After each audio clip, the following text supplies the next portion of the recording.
তোমার ম্যামের সাথে তারা ভালো আচরণ করেছে সাক্ষী দিতে পারবে। আমি বলছি আমি পুরা কেস তুলে নিব, চ্যালেঞ্জ করতেছি একটা দিন যদি তারা ভালো আচরণ করে থাকে প্রতিদিন ক্যাম্পাসে আমাকে মন ভালো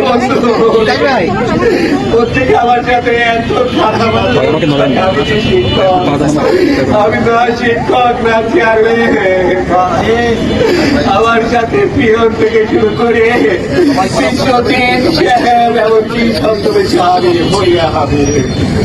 তুমি আজকে এইসব কথা বলছো যত তুমি দিনের সামনে তুমি চেয়ারম্যানকে চ্যালেঞ্জ করে বলো যে এই ডিপার্টমেন্টে থাকবে থেকে কার কত বড় ক্ষমতা আছে এটা কি জানা নেই তোমাদের? বলো তোমরা যদি একটা সত্যবাদী একটা নিষ্ঠাবান ম্যাডামের পক্ষে যদি একটা কথা বলতে না পারো আমার বিচার দরকার নেই। শুধু আমার সন্তানদেরকে দূর থেকে বঞ্চিত করে রাতের পর রাত তোমাদের খাতা থেকে যে প্রশ্ন করেছে তোমাদের সেজন্য তোমাদের সাথে চেষ্টা করেছে বলতে পারো তোমার ম্যাডাম চেয়ারম্যানের আগে ডিপার্টমেন্টে একটা ম্যাচ মেরেছিল। চ্যালেঞ্জ করতেছি তোমরা বলো একটা ম্যাচ মেরেছিল কিনা? 2019 সালে যে চেয়ারম্যানশিপ পেয়েছে ওই তার আগে তো একটা ম্যাচ বের হয়নি।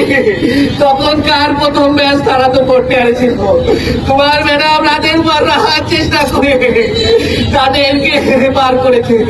এই শব্দ তাদেরও পরীক্ষা দিতে চেয়েছিল না গো। ওরে আল্লাহ কি কষ্ট করে রাতের পর রাত খাতা দেখে প্রশ্ন করে দাদা আমি বারবার বলছি ও আমি স্বামী আমাকে মন্দির করতে তো কোনো সমস্যা ছিল আবার বাথরুম বাচ্চা দূর থেকেও তুমি মন্দির করতেছ। আটটার গাড়িতে না যাওয়ার কারণে হাবিব বলে চেয়ারম্যান 10টার গাড়িতে আসে বিশ্ববিদ্যালয় বলো 4টা সেকেন্ড সেবাদের লাস্টের গাড়ি ছাড়া সাজিয়া কোনো দিন এসছে কিনা? আমি আমার আমি চ্যালেঞ্জ করতেছি আমার স্ত্রী যদি এই চেয়ারম্যান হওয়ার পরে একদিন ছুটি নিয়ে থাকে আমি একে তৈরি করে নেব। সে যদি একটা দিন অফিস কামাই করে থাকে বিগত চেয়ারম্যান দিনের পর দিন অফিস কামাই করেছে লক্ষ লক্ষ টাকা তো শ্রম করেছে প্রশাসন বারবার চিঠি দিয়েছে একটা বার তারা হিসাব দেয়নি। কই প্রশাসন তো কিচ্ছু বলে না।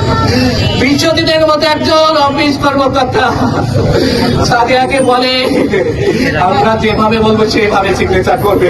কত বড় শক্তি থাকলে নিচে কত বড় শক্তি থাকলে তারা এই কথাগুলো বলতে পারে। আমাদের ছাত্র আমি রোনার স্বামী আমাকে জিম্মি করতে পারি না। আমি বলবো আমার স্ত্রী যদি বিচার নাও পায় একটা কথা বলবে একটা দিন ওই বিশ্ববিদ্যালয় ওই চেয়ারে বসে ওইখান থেকে সেই শান্তি পাইনি গো পাইনি। আমি চ্যালেঞ্জ করতে আমার আর আমার স্ত্রী কল রিপোর্ট ওই যোগদান থেকে অর্থপতি শোনা হোক প্রত্যেকদিন গাড়ি স্টেটমেন্ট সে বলে দেবে যে কে কি করেছে। আমি চ্যালেঞ্জ করতে চাই আমাদের দুইজন আর কথোপকথন আমার ফোনে সে কতবার ভোট দিয়েছে দিনে এবং কার এগেনস্টে কি বলেছে এটা যদি প্রমাণ আমি না করতে পারি আমি কেস তুলে নেবো।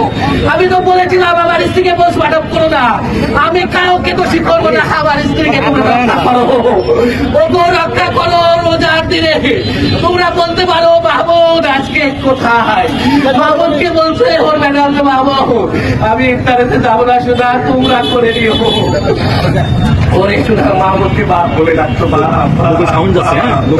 ওরে শুনারে আমার পাশে বসে মাহমুদকে বলতে বলতো বাবা তোমরা ইফতার করো বাবা।